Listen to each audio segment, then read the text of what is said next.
एक बड़ा ही विवादित बयान आया है, वो भी एक इतने पढ़े लिखे इंसान के द्वारा, जो मध्य प्रदेश के आईएएस हैं संतोष वर्मा। उन्होंने एक इतना ही विवादित बयान दे दिया है।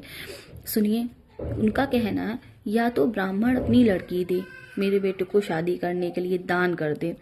दूसरी बात, उनका कहना है या मेरा बेटा उनके साथ संबंध बनाए। आपको शर्म नहीं आती इस तरीके की बात? आप ऐसे बड़े मंच से इतने पढ़े लिखे होकर ऐसी बात बोलने में? उनका मानना है कि जब ऐसा ब्राह्मण करेगा तब हम जो ये रिजर्वेशन है उसको हटाने के पक्ष में है, वरना तब तक रिजर्वेशन की बात एक तरफ है, आप उसको हटाने ना हटाने की आप अलग मांग करिए, लेकिन इसमें आपने डायरेक्ट ब्राह्मण की लड़की को इस तरीके से, आपको पता भी है आपके उसमें लड़कियां नहीं है क्या शादी करने के लिए, कि योग्य लड़कियां नहीं है आपके उसमें? आपने अपनी जात की लड़कियों की सरासर इंसल्ट करके रख दी। आपको ये चीज का मतलब है कि ब्राह्मण की लड़कियों में है वो तेज जो आपके वंश को आगे अच्छे से बढ़? शर्म नहीं आती आपको इस तरीके की बात करते हुए?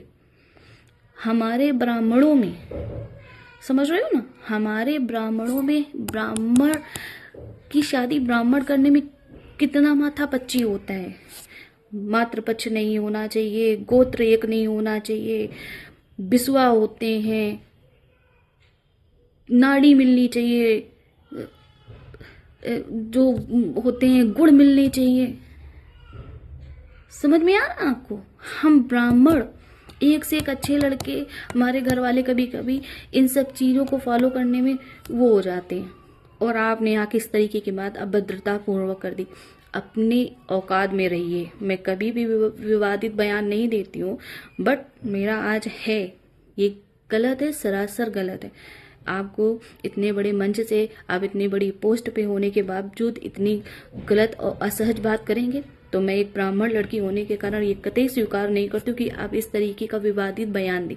हाँ, आरक्षण का एक अलग मामला है, SC/ST वालों को अगर उसकी जरूरत है तो वो एक अलग मैटर है, उसकी बात आप अपने हिसाब से करिए, आप अपनी जातिगत। लेकिन ब्राह्मण को अगर खींचने की कोशिश की तो ये बहुत ही गलत बात है, बहुत औकात में।